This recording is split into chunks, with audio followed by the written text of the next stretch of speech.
કુમાર સાથે મારા મિત્ર એમના પત્ની છે, જૈન છે અને એમની સાથે કોન્ફરન્સમાં આવ્યા હતા ને, હીરાભાઈ કરીને એમના મિત્ર છે. હા હા એમના વાઇફ છે. બરોબર છે, બરોબર છે. હીરાભાઈ ક્યાં છે? હીરાભાઈ જરા કામમાં હતા, નથી આવી શક્યા. એ આવવાના હતા પણ કામને લીધે આવી ના શક્યા. બરોબર છે. લાભ લેજો બેન, તમારે જો કદી આ લાભ લેવો હોય ને તો આવજો. અહીં ગુરુવાર કાલે છે, કાલે આવજો તમે. નહીં તો હું ફરી વાર કે આવું તારે આવજો. હમણાં તો બહુ માણસો બધી છે, તમે પૂરેપૂરો લાભ જોયો મને. અમાર ડાય કેમ ખરું ને મુંબઈનું, મુંબઈમાં અમર ડાય કેમ છે ને, કેમિકલ ની ફેક્ટરી છે. દોશી એમના બેન થાય, એમના બેન છે દોશીના. બહુ સારું, બહુ સારું. એટલે બેન ને જરા બોલાવો. તમને ગમ્યું બેન કશું અહીં? હા ગમે. મને કેમ કે મહાદેવ ક્ષેત્રમાં જવાનો રસ્તો જો કોઈને જ ખબર નથી તો તમે કેવી રીતે? એ તો એમનો વધારે મુખ્ય પ્રશ્ન એમનો એ જ હતો કે મહાવિદ્ય ક્ષેત્રે જવાનો રસ્તો કોઈને જ ખબર નથી. હા, તો આપ કેવી રીતે કહો છો, શું કેવી રીતે જાઓ છો? જ્ઞાની પુરુષ ને અહીંયા આગળ શાસ્ત્રોમાં લખેલું છે, અહીંયા આગળથી બોડી નીકળે છે, પ્રકાશમય બોડી, તે ત્યાં જઈ શકે છે. સમજ ને? હું 5 પ્રતિક્રમણ 9 સ્મરણ બધું ભણી છું. કે 5 પ્રતિક્રમણ 9 સ્મરણ બધું કરેલું છે એમણે, હા, ભણ્યા બરોબર છે. છે, બરોબર છે. પણ વાત કહું, અત્યારે જે પ્રતિક્રમણ કરો છો ને, પ્રતિક્રમણ કોનું નામ કહેવાય? હું કરતી નથી અત્યારે. ના હવે નથી કરતા. ના, પણ પ્રતિક્રમણ કર્યા કોનું નામ કહેવાય? તો તમે પાછા વળો તો, નહીં તો શું બનાવટ? પાછા વળીએ તો, નહીં તો બનાવટ થઈ ગઈ. ના, દોષો ખલાસ થાય તો પ્રતિક્રમણ કર્યા કહેવાય. દોષ તો એના ઉભા રહ્યા હોય, એ સાચી પ્રતિક્રમણ વાત. કહેવાય જ કેમ કરી? શું આ બેન 2-4 વર્ષ ઉપર 300 પ્રતિક્રમણ રોજ કરતા હતા. અત્યારે 25 કરે છે. હવે ખલાસ થવા આવ્યું, ટાંકી ખલાસ થઈ જવાય. એવું હું બહુ રોજ વિધિમાં માનતી 600 એમને 500 દોષ દેખાતા હતા રોજ પોતાના. તમારે કેટલા દોષ દેખાય છે? ના, એવી હું તો વિધિ- કરતી જ નથી. એ કોઈ બાહ્ય ક્રિયા નથી. બાહ્ય, હા, અંદર આ દાદા જે કહેવા માંગે છે ને એવી પ્રતિક્રમણ પોતે બાહ્ય- પોતાના દોષ દેખાશે. અત્યારે તો તમે જજ છો, તમે જ વકીલ છો, તમે આરોપી છો. સાચી વાત. એટલે જજમેન્ટ કેવું આવે? કશું ગુનો જ ના લાગુ છે ને. હિન્દુ મોટો. જય સચ્ચિદાનંદ સચ્ચિદાનંદ. શું કે છે?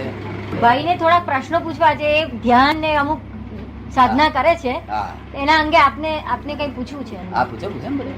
દરેક વસ્તુ પૂછાય, એમાં ખાનગી રાખવા જેવું કશું છે જ નહીં. બધાએ રાખવું છે. છેલ્લા 3-4 દિવસથી ધ્યાનમાં બેસું છું, પછી ચક્કર જેવું આવ્યા કરે છે. એનું શું કારણ? છેલ્લા 3-4 દિવસથી પોતે ધ્યાનમાં બેસે છે ત્યારથી આમ ચક્કર આવ્યા કરે છે, તો એનું શું કારણ હોઈ શકે? ધ્યાનમાં બેસવાનું બંધ કરી દો. કે ધ્યાન નથી, એકાગ્રતા છે. કોઈ કહેશે હું ધ્યાન કરું છું, હું ધ્યાન કરું છું, એ અણસમજણ વાળાની વાત છે. શું છે? જેને સમજણ નથી એવું માણસ બોલે હું ધ્યાન કરું છું કે છે. જો ધ્યાન અહંકાર હોય ત્યાં ધ્યાન ના થાય. શું કહે? અહંકાર હોય ત્યાં એકાગ્રતા હોય. શું હોય? તે આપ એકાગ્રતા કરો છો, એ એકાગ્રતામાં માથા ઉપર નુકસાન થતું હોય, હમણે ચક્કર આવતા તો બંધ કરી દો. શું તમને સમજ પડે ને? એકાગ્રતા તમને બીજી ખુલ્લી એકાગ્રતા હોવી જોઈએ. કેવી? ઉગાડી વાંખે એકાગ્રતા હોવી જોઈએ. તમે બંધ વાંખ કરીને કરો છો ને? બંધ નાખે. બંધ નાખે. હા, તો એકાગ્રતા ખુલ્લી વાંખે હોવી જોઈએ. નહીં તો આ ચક્કર આવે ને નુકસાન કરશે તમને. બહુ ચક્કર આવે છે. ના, પોસ્ચરલ જ અમુક આવે કે અમુક વખતે પડખું ચાલો. ફેરવતા હોઈએ કે એ હોય ને. શું કે છે? અમુક વખતે જયારે શરીરની પોઝિશન ફેરફાર થઈ જાય, પડખું ફરે, આમ થાય, ના, તે પણ વખતે એવું થાય ત્યાં સુધી બંધ રાખો ને. પછી જયારે સારું થાય તો પછી કરજો. પણ એના કરતા બીજો રસ્તો તમને કરશો ને, બીજા તમને બતાડીશું. જો મંત્ર કોઈ બોલો છો? મંત્ર કોઈ બોલો છો? કયો મંત્ર બોલો છો? જાહેર મંત્ર જ છે, હરિઓમ તત્સત જય ગુરુ. હરિઓમ તત્સત જય ગુરુદત્ત. હા, બરોબર છે. એક જ મંત્ર બોલો છો? ના, બીજા અમુક જે મારી દૈનિક ક્રિયા છે એના અમુક મંત્રો છે. બીજી દૈનિક ક્રિયાઓ છે એના મંત્રો પણ બોલે છે. એટલે મંત્રો તમારે અહીંથી આ બેન લખી આપશે, તમે કરજો. એ મંત્રોને તમે બોલ્યા કરશો ને તો ઉઘાડી વાંખ્યો તમને એકાગ્રતા રહેશે. શું થયું? આ બંધ વાંખ્યોની એકાગ્રતા તમને આમ ચકરી ચડાવશે. જ્યાં સુધી ચકરી છે ત્યાં સુધી બંધ વખતે ના કરશો. સમજ પડે ને? કારણ કે નુકસાન કરનારી છે. બંધ આંખે નહીં કરે. હે? બંધ આંખે નહીં કરે. તો આંખ બંધ જ થઈ જાય છે. શું કે છે? આંખ પણ બંધ જ થઈ જાય એવો છે. જાપ શરૂ કરીએ છીએ. ના, પણ એટલે એ મારું કહેવાનું કે બંધ જ થઈ જાય, કુદરતી રીતે જ બંધ થઈ જાય. અને પછી બંધ આંખ બંધ થઈ એટલે પછી ચક્કર ના, ચડે. અત્યાર સુધીના બધા સારા અનુભવો હતા, પણ આ છેલ્લા અત્યાર બે સુધીના દિવસ- સારા અનુભવ હતા. આપણે છેલ્લા અત્યાર સુધી આ છેલ્લા 2-3 દિવસથી જરા આ તકલીફ છે. આ તો શું છે? મંત્રો છે. આમાં તમારો મંત્ર અહીં લખી લેજો ઉપર. શું લખે? ઓમ તત્સત જય ગુરુ. ઓમ તત્સત આની ઉપર લખી લેજો. અને આ 1 કલાક બોલજો ને તો તમને કેટલી શું અસર થાય જુઓ ખરા. એ અનુકૂળ ના આવે તો બીજું આપવું. આપડે તો બહુ જાતની દવા છે મારે તો. દવા આ તો આપને મળવાનું થયું એટલે મેં કહ્યું કે આ પ્રશ્ન છે કે કારણ કે આ વસ્તુ દવાની જોડે આ એમને મળવાનું થયું એટલે આ પ્રશ્ન જે હતો મને તે કે ખુલાસો કરી લઉં એમ, હે? ખુલાસો કરવા માટે. હા, આ ખુલાસો. તો આ તક મળી છે એટલે મેં ભાઈને પૂછ્યું કે બરોબર ના, ના, બધું સારું છે પોતાને. બહુ સારી વાત. ખુલાસો બધા કરી લેવા જોઈએ આપણે. હું ખુલાસો આપનારે નથી અને તમે ખુલાસો લેનારે નથી. તમારી અંદર જ હું બેઠેલો છું. તમને ખબર ના પડે પણ મને તો ખબર છે ને. અમૃતભાઈ ને જે આ વ્યવસ્થિત શક્તિ વિશે વધારે ખ્યાલ જોઈએ છે. હા, હા, આજે તો બહુ ટાઈમ રહ્યો ને. કેટલા વાગ્યા છે? હે? તો એના માટે ટાઈમ વધારે લેવો છે. કલાક 1.5 કલાક જાય એવું છે. તો ફરી આપણે ટાઈમ ગોઠવો ને. જો અશાંતિ કરી તો ના આવે, ચિંતા કરી તો ના આવે, તો પછી એક ખોટ ગઈ, બીજી ખોટ. આ અનિવાર્ય ખોટ છે. પછી નિવાર્ય ખોટ શું કરીએ આપણે? પેલી 2000 લઈ ગયું તો અનિવાર્ય ખોટ છે, પણ આપણે પછી શું કરવું જોઈએ? ચિંતા કરવાથી ડબલ ખોટ જાય છે. આપણે કેમ લાગે છે? ચિંતા કરતા નથી, ચિંતા થઈ જાય છે. ચિંતા કરતા નથી, ચિંતા થઈ જાય છે. પ્રકૃતિ પ્રકૃતિમાં જ છે એવું. ના, એ જ્ઞાન જો સમજવામાં આવે તો ન થાય. આ તો અજ્ઞાન છે. હે? પ્રારબ્ધ ચિંતા થવી એ પ્રારબ્ધ નહીં. ચિંતા થવી એ પ્રારબ્ધ નહીં. ના, ના, ના. એ અજ્ઞાનતા છે. શું કહ્યું? જો અજ્ઞાનતાનો આધાર લઈ લેવામાં આવે તો ત્યાં કશું થતું નથી. એ અજ્ઞાનતાના આધારી છે. શું છે? એ આધાર કઈ રીતે લઈ લેવો પડે? એ આધાર કઈ રીતે લઈ લેવાય? એ આધાર આવું કોઈ પણ માણસ મળી આવે, અમે તમને આધાર કાઢી આલીએ બધો. શું? છેવટે બધું તઈ જઈને ઉભું રહે છે. તે તો ત્યાં જાય એનું બધું છે. એટલે માણસે 2 ખોટ તો ના ખાવી જોઈએ ને. તમને કેમ લાગે છે? બરાબર. લોકો 2 ખોટ ખાય છે ને. ઉલટો અનિવાર્ય ખોટ હતી એ તો વાત ખોટ જ છે. પણ જે નિવાર્ય છે તે નિવારી શકતો નથી. એ શાના આધારે? કારણ કે સમજણ નો ફેર છે. શું છે? સમજણ નો ફેર છે. એ એ દોરડામાં સમજણ સાપ. સમજવાની જરૂર છે. શું નામ ભાઈનું? ચંદ્રસિંહ ઠાકોર. ચંદ્રસિંહ ઠાકોર. ઓહો, ક્ષત્રિય છો ને? ક્ષત્રિય છો? હા, બરોબર. એમને અધ્યાત્મ સારું. ક્ષત્રિય છે એટલે તમે પ્રારબ્ધ ને પુરુષાર્થ બેને સમજવા પ્રયત્ન કરો. પ્રારબ્ધ અને પુરુષાર્થ બેની લાઈન ઓફ ડિમાર્કેશન સમજે ને તો બહુ કામ થઈ ગયું. તો બધું આ ચિંતા બિંતા કશું જ ના થાય. કારણ કે આ તો બનવાનું જ હતું. અને પુરુષાર્થ શરૂ થઈ જાય. પુરુષાર્થ તો બધું કરતા જ નથી. આજે એકાગ્રતા કરે છે, એ જે બધું કરે એ પુરુષાર્થ નથી. એ તો એ બધું પ્રારબ્ધ છે. બધું તમે જે એકાગ્રતા કરો છો એ બધું પ્રારબ્ધ છે. જેમાં મન વચન કાયા વપરાય એ બધું પ્રારબ્ધ. સિમ્પલ વે ડિમાર્કેશન થઈ ગયું. આ બધું જ પ્રારબ્ધ. આ તો બહુ સીધી રીતે તમે બે જુદું પાડી આપ્યું, ડિમાર્કેશન કરી આલ્યું સહેલું. કારણ કે પુરુષાર્થમાં સંયોગની જરૂર નથી. કોઈ પણ સંયોગ નથી ને આ સંયોગી સ્વરૂપ છે પ્રારબ્ધ. શું છે? સંયોગી એટલે સાયન્ટિફિક સર્કમસ્ટન્સ એવિડન્સ એમ કહીએ છીએ. શું કહ્યું? એમાં કાળ બાળ બધાની જરૂર આજે પડે. આવવાનું થયું એ બી પ્રારબ્ધ જ ને. અહીં આવવાનું થયું એ પણ પ્રારબ્ધ નહીં તો કયું? આયા તે આ પૂછો છો તે પ્રારબ્ધ છે. પિલવાડા ભાઈ અમૃતલાલજીને એ જ કહ્યું. આ પૂછો છો તે પ્રારબ્ધ છે. આ બધા શબ્દો પ્રારબ્ધ છે. આ હું બોલું છું તે પ્રારબ્ધ છે. વચન આવ્યું ને? લેંગ્વેજ છતાં હું મારા પુરુષાર્થમાં છું. એ તમે કેવો? હોય કે ના પણ હોય. એ કેવી એ રીતે? સમજાવો ને, આપ કેવા પુરુષાર્થમાં છે ને અમે કેવા પુરુષાર્થમાં નથી. નથી. આ જે પટેલ બોલી રહ્યા છે, આ બોલી રહ્યા છે પટેલ, એની પર હું જ્ઞાતા દ્રષ્ટા હું મારા પુરુષાર્થમાં જ છું. શું? 2 ક્રિયાત્મક થઈ રહી છે અંદર. તમને 2 થઈ રહી છે. શું થઈ રહ્યું છે? તમને બીજી રીતે કુદરતી રીતે થાય છે. તમને પોતાને ખબર નહીં પડતી. એ જો તમારે પોતાને ખબર પડે, જો જાતે કરો, કુદરત કરે છે તેના બદલે, તો પુરુષાર્થ કહેવાય.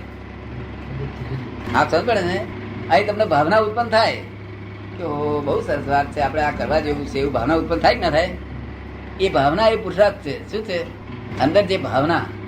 Positive sentiment. અને એક માણસ એ વિચાર આવ્યો, અરે નકામો ટાઈમ બગાડવા, આ શું સાંભળ્યા કરે, વાતો કરે ને પાછું મનમાં શું થાય કે આ ટાઈમ બગાડવા જેવો છે. એટલે એને અવરો ભાવ કર્યો. શું કર્યું? એને પોતે ઊંધો પુરુષાર્થ કર્યો. આ છતો પુરુષાર્થ કર્યો. એ પુરુષાર્થ છે. શું જોડે ને? આપણે ક્રોધ કર્યો તેનો વાંધો નથી. ક્રોધ કર્યો એ પ્રારબ્ધ છે. પણ પછી મનમાં ભાવ થયો કે ક્યારે ન કરવો જોઈએ, આ સારું ખોટું થયું છે, એ પુરુષાર્થ છે.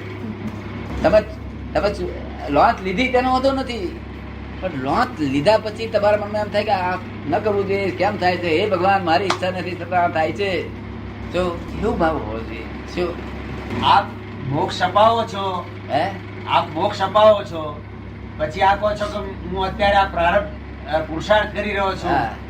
એના વિશે ઘણાને ગેરસમજ થાય છે કે છેવટે તો આપ કંઈક છો એમ કે હું શું કે છે? આપ એમ કહો છો આપ મોક્ષ અપાવો છો એમ કહો છો, અને બીજી બાજુ કહો છો કે પ્રારબ્ધ છે, હા તો કે એમાં એના વિશે ઘણાને શંકા થાય છે કે આપ કહો છો કે હું વ્યવહારમાં બોલાય એવું ને, વ્યવહારમાં બીજું શું બોલાય? આ ડ્રામેટિક બોલું છું, એની પાસે મારી બિલીફ નથી, એવી બિલીફ નથી. આ ડ્રામેટિક બોલવું પડે ને. જેમ ભરતુહરી રાજા બોલતો હોય, હું ભરતુહરી રાજા છું, આ બાયનો પિંગળાનો ધણી થવું, આ પિંગળાએ તમે ખબર પડે ને. પણ અંદરખાને જાણતો હું લક્ષ્મીચંદ છું કે ભૂલી જાય, અને તમે અંદરખાને કોણ છે જાણો નહીં, એ ફસાર મને. કેમ તમે બોલ્યા નહીં ઠાકોર? ઠાકોર મગજ સારું ઠાકોર નું ક્ષત્રિય છે. પ્રાર્થ ને પુરુષાર્થ તો બે જો સમજવા આવે ને, કામ નીકળી જાય એવું છે. લોકોને સમજણ ના પડી, સાધુ મહારાજોએ શું કર્યું? કુછ નહીં, પ્રાર્થ હો જાયગા, બેઠો બેઠો બેઠો, આનંદ કરો, ભક્તિ કરો. એટલે હું એ ભક્તિ ને શું તોપરા બહાર ચડાવવાની છે? ભગવાન સબ ભલા કરેગા, હે? ભગવાન સબ ભલા કરેગા. ભગવાન સબ ભલા કરેગા. ભગવાન ભલે કરેગા. એટલે આ લોકોને શું કેવું છે? કામ કરે જાઓ. શું કહ્યું? અમને બેહાડાય નહીં કરી વાત. આ કામ કરે જાઓ, ચિંતા ના કરશો. ત્યાર પછી ગજો કપાઈ જાય તો વ્યવસ્થિત છે એમ કે. દાદા કામ કરે જાવ એટલે કામ જો કરાવીએ તો કામ થી મુક્ત રહે ને. શું કે છે? કામ જો કરાઈએ અને કામ જો કરે તો એ લોકો કામ થી મુક્ત રહે ને. તો બીજો કામ કામ થી મુક્ત રહે ને. હા તો જ કામ થી મુક્ત રહે હા, ને. તો જ રે. વિશેષ. એટલે આ લોકો કામ કરી જાય એવું બોલવું જ પડે. અજ્ઞાની લોકો ને એને એમ કે પ્રારબ્ધ એટલે બહુ ફાવતું આવી જાય. અને એવું છે, લોકો મને પૂછે છે કે આ ઘરને તમે એકલા હોય છો ને ઘર બંધ કરો છો, તાળું કેમ મારો છો? એવું પૂછે છે બધા. જો વ્યવસ્થિત છે શું પૂછે છે? કે તાળું કેમ મારો છો? ઠાકોર તમે ક્યાં છો અત્યારે? અહીં છો કે બીજે કઈ ગયા છો? ના ગયા હતા, કઈ ફેરો મારી આવ્યા.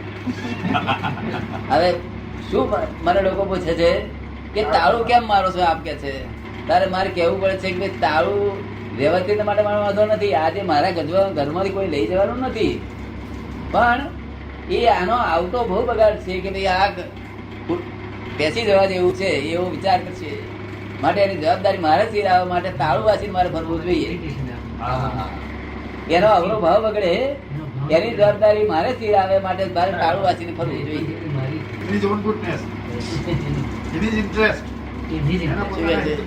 એના સામાન્ય હિત માટે. હા, સામાનું હિત એની જવાબદારી પાસે મારે આવે એટલે મારું હિત કરું ને. એની જવાબદારી મારી છે કે મેં ઉઘાડું મૂક્યું, પેલા બિચારાનો ભાવ બગડ્યો. અત્યારે કોઈ સ્ત્રી સાથે લટકા પટકા કરતી ફરે એટલે પેલાનો ભાવ બગડ્યો. સ્ત્રીની જોખમદારી છે. તમારા મનનું શું વાંચન. કહ્યું? એ સ્ત્રીની જોખમદારી છે, લટકા કરતા પતિઓની, અને પેલાનો ભાવ બગડ્યો સ્ત્રીની જોખમદારી છે.